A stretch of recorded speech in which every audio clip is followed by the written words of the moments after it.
What is going on, everyone, and welcome back to a new episode, actually. We're no longer about teams. We are Sports Talk on Tap podcast. This is the first one with still doing a little bit of the rebranding and everything, but we're excited. And with that being said, though, still going to be the same content, and we're going to pick up right where we left off, as now we have our NBA Finals preview today, and we also have our two Stanley Cup teams that will be playing in the Stanley Cup Finals. And sadly, this is one where Nick got right. The Oilers are moving on in 6 games, defeating the Dallas Stars 2-1 in Game 6. For me, I just knew something was off after that Game 5 performance. We obviously didn't do a recap then, but the Edmonton Oilers kind of dominated, didn't allow many shots, went up 3-0. Dallas got one late, but I was very disappointed in that effort, and that kind of concerned me heading into this one. And, to Dallas's credit, you can look at the box score and say, they put up 35 shots to Edmonton's 10. But really, once Edmonton went up 2-0 on that power play, what Edmonton in the series, first of all, was special teams. They killed off every Dallas power play. Mm-hmm. They scored 2 goals on the power play. McDavid with 1 goal that I didn't even know how that got through, but that's just him being a superstar. It's disappointing, man. I really thought Dallas could have won it, but they didn't really. They kind of just got desperate. Were taking shots out of the blue line. Stuart Skinner didn't have to make really any incredible saves, but he held strong and obviously did a really good job. And now the Oilers are moving on, and I'm just disappointed because Dallas, after going up 2-0 in Game 4, kind of checked out the rest of the series. They only scored 2 goals over 2 games in 2 periods, so almost 3 games with 2 goals. That's just not going to get it done. Very disappointed, but what can you do? We knew Edmonton's weakness heading into the series was goaltending, and the Oilers and Skinner, to his credit, did a good job, but the Oilers defense in front of him were really trying to just disrupt lanes. They were blocking shots, doing a little bit of everything, and the big players stepped up for the Oilers. McDavid, Draisaitl 1 game, Hyman. And Dallas, their superstars kind of disappeared. How many times were we up here and Rope Hintz didn't show up on the score sheet? Jason Robertson it really only felt like for the Stars, I credited their depth so much, but it really felt like, Wyatt Johnson most of the series, maybe like a Jamie Benn or Joe Pavelski game, but it was like, a lot of the Stars players that were so good in the regular season kind of disappeared. Didn't see Tyler Seguin's name as much. They had 8 20-goal scores, and it didn't feel like that these playoffs. And this was probably their best opportunity to win the Stanley Cup. Most of the key guys are still young, but eventually you're going to have to pay these guys, and who knows where you'll be like a year from now. And it's just disappointing if you're a Dallas fan because you're up in the series 2-1, up 2-0 in Game 4, chance to look to close it out in 5, but then this happens. It's very frustrating. Yeah.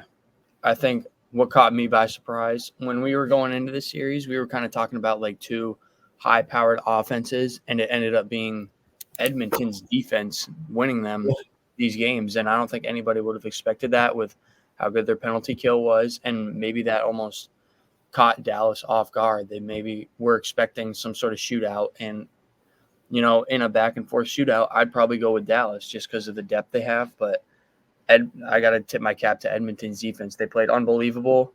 We know I've been kind of up and down on Skinner. I get very shaky with him because he's given me reason to be.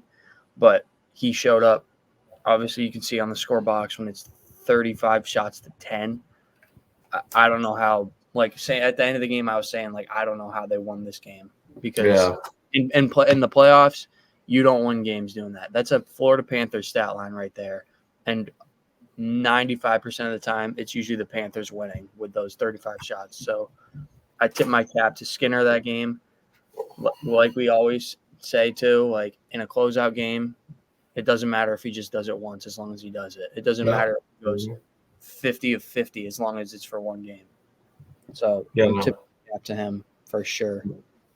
That's a huge credit to Edmonton's defense in front of him and Skinner himself. Something no one expected. For Dallas, it's going to be an interesting offseason because now it's 2 years in a row you lose in game 6 in the Western Conference Finals. It's like you're knocking on that door, but how many times can you go back up this mountain of a long playoff run?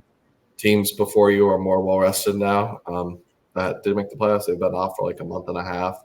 So yeah, very just disappointing. They felt like they had this one, but Edmonton, to their credit, went up 2-0, said we're just going to play dump and chase basically the rest of the way. Another thing I want to add that might not get talked about as much, but Dallas was up 2-1 in this series and up 2-0 in game 4. Yeah, I thought they were on the brink of beating them in 5. They had Edmonton absolutely on the ropes. They could have probably closed it out in Edmonton if they won that game 4 and kept cruising and won out. Yeah, they probably could have won game 5 because then if you're Edmonton, it's like we just lost both at home. We're down 3-1. Exactly. It was a great season. We'll try it again next year. But they absolutely had the Oilers on the ropes. So also just a big credit to the Oilers for being able to come back from that. Oilers superstars showed up every time, and Dallas's superstars and depth card just disappeared, which is something I didn't expect. And not a lot of people did, because I know a lot of people love Dallas, especially, I thought the Oilers would have been their easiest competition in the West because Vegas, defending champion, Colorado won in 2022, got that experience. But you know what? This is beauty of playoff hockey. You can expect the unexpected as you get deeper in. And now the Oilers are heading to the Stanley Cup Finals, and now they will be facing the Florida Panthers, who are going back again for another round of the Stanley Cup Finals. And I mean, we'll talk about in the next slide, maybe a little bit of a preview, but boy, I mean, I've seen a lot of New York Rangers fans pissed off on my Instagram, TikTok. I've seen, they want Subban traded, Panarin, some big move shake up. And, this, if you were to give me a copy and paste of the Bruins Panthers series and the Bruins Rangers, I think it's the exact same thing. Rangers held in games closely because of their goaltending. Shesterkin was really good for them, and Florida just looked like the better team, the quicker team, faster. Their superstar players were always showing up. New York's disappeared. I mean, how many times were we up here saying Subban needs to do something? I don't even know if he had a point in the series. Panarin got one late goal, but I think that was his first goal in since early on the series, so he disappeared for a while. I don't know, just disappointed for the Rangers fans.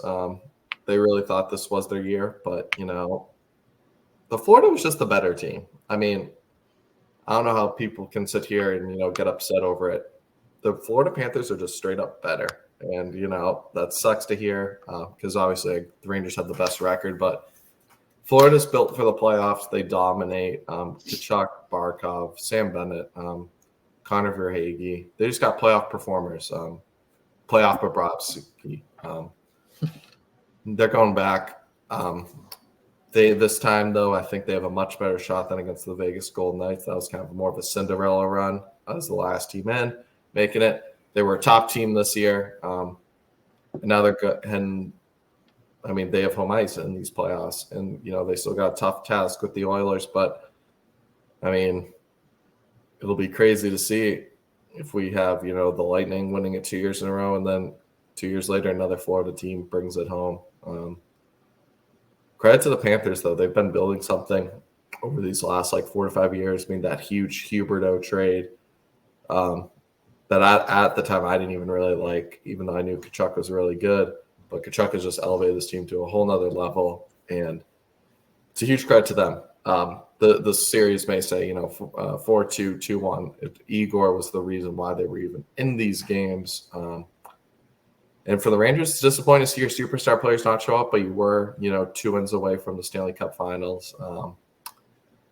And you could just, maybe make some minor moves. I know a lot of people don't want Jacob Trouba as the captain. Maybe even they're talking about buying him out or trading him, making someone else, which I'm cool with. I think like you got to make the tiny moves, but when you're this good of a team, you don't really need that big shakeup. I don't think quite yet, but who knows? Who knows what they'll do this offseason, because New York, big market, a lot of pressure on them to get back to the spot and win it this time.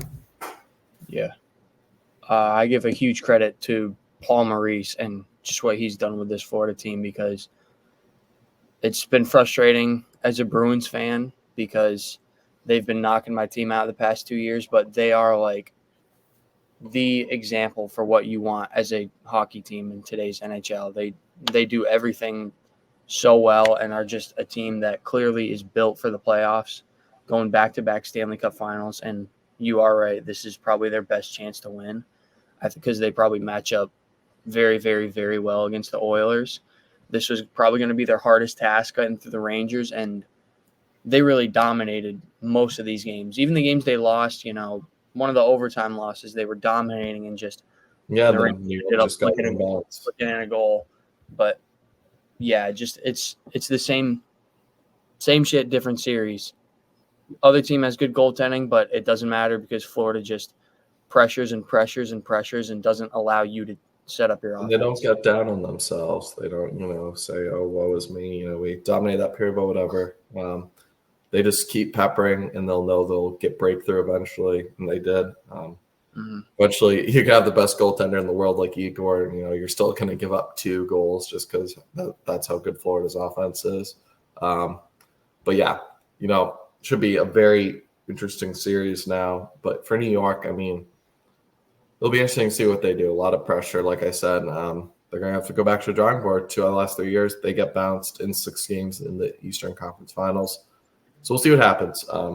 But, still a great season if you really want to look at it. As probably Rangers fans will look at it like a month or 2 from now. Like, yeah, it was a good season. But, I mean, we knew what needed to happen. Their big players needed to match Florida's, and they just couldn't. And now with that being said, the Stanley Cup final is set. Edmonton versus Florida. I don't want to discount the Oilers out again, but I really just think Florida's the better team in this one. I think we've seen a lot of upsets in playoff hockey, but when it comes to the finals, I think we just know like the better team always wins. Like those Lightning teams were always the better team. The Penguins teams were always the better team last year. Vegas was the better team, as much as that was a great Cinderella run for, the Florida Panthers. And then years before that, the Avalanche were straight up just the better team than the Lightning. Lightning were kind of on the third peat, but a lot of people knew Colorado was just more talented, and Tampa Bay was kind of weighing down. So I haven't seen – there obviously have been upsets, but I think we see once we get to the final, the depth, the star power will show out, the goaltending. And I think this will be a good 6-game series, but I'm going to ride with Florida in this one. Mm-hmm. Yeah, we'll probably get more into it down the line as game 1 approaches. But it's just, to me, looking like from 5 days out from game 1, I don't know how Florida loses this series. But, I thought that for Dallas too. Yeah, I believe the Panthers are the favorites going into the series. And, I mean, I think rightfully so. This is going to be a lot like what we talked about with the Dallas series. I think it's going to come down to goaltending and just if Skinner is going to be able to withstand, because Florida is going to put up 30 shots a game, and it's going to be really hard for the Oilers to generate any offense. And they're going to be high-quality looks. I feel like Dallas was a lot of shots from the blue line. Florida gets physical inside, Kachuk. But, yeah, Will Skinner, that'll be the X factor for Edmonton. And it kind of has been the whole playoff run. Yeah. The Oilers' bottom 3 lines or bottom 2 lines, however you want to call it, because they mix and match Draisaitl and McDavid on different lines, but those are also going to be huge because Florida has 4 really good lines that can score goals at any time, so they need to be able to match up with that and not just be a focus point for the Panthers. Be like, oh, these guys are on the ice, now we're going to push, because then you're just going to be screwed, and you're going to be putting McDavid out there or Draisaitl out there way too long. He's going to get tired, and then either injuries happen or just he gets worn down, and Florida's going to do what they always do. Yeah, I agree. It's going to be very interesting to see what happens. But, McDavid, obviously probably the best player in the series, and the Oilers. I mean, Hyman's been balling these playoffs pretty much all season. Leon Draisaitl will get a couple points in a couple games. So it'll be interesting to see what happens. Should be a great series. We can look at this more as it gets closer. But what the beauty of this is we still have, 5 days. So both teams get some rest, heal those wounds, and get ready for battle. Because, maximum 7 more games, minimum 4 more games left in your season. So let's see what you guys got. But with that being said, it's an exciting time now. We're approaching, believe it or not, even when we started this podcast back in early May, we were just covering the beginning of the second round. Now we've made it all the way to the finals. Should be an exciting time. Sad time, though, for sports because now everything's coming to an end. But with that being said, thank you guys for listening to our NHL recap and a slight preview of the Stanley Cup Finals, and we'll catch you in the next one. Peace.